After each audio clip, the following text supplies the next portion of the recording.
Kabanata 5, ang Noche Buena ng isang kotsero.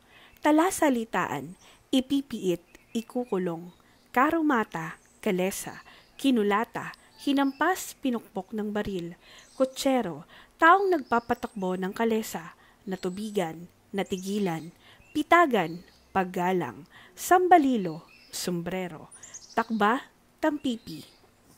Gabi na noon at kasabay ng pag-uwi ni Basilio sa bayan ng San Diego ay nagaganap na prosesyon na pang Noche Buena.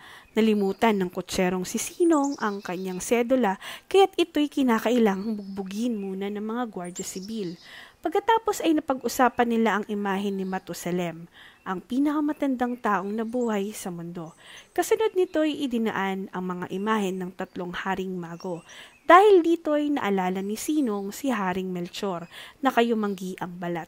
Itinanong ng kotsero kay Basilio kung nakawala na ang kanang paa ni Bernardo Carpio na naipit sa kabundukan ng San Mateo.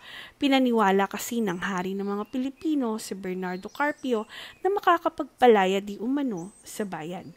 Pagkaraan ay nadaan na rin nila ang ilang mga imahen.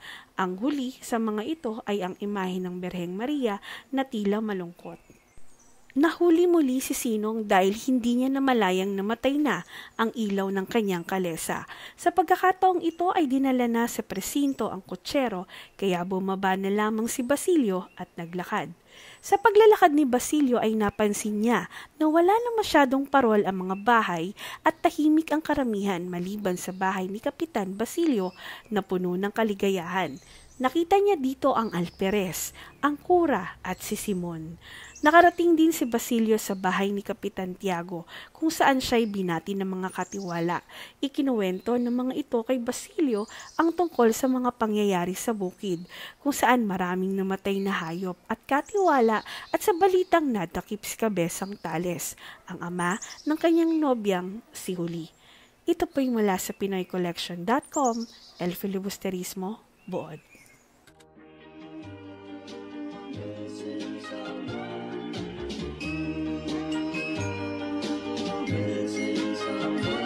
Missing someone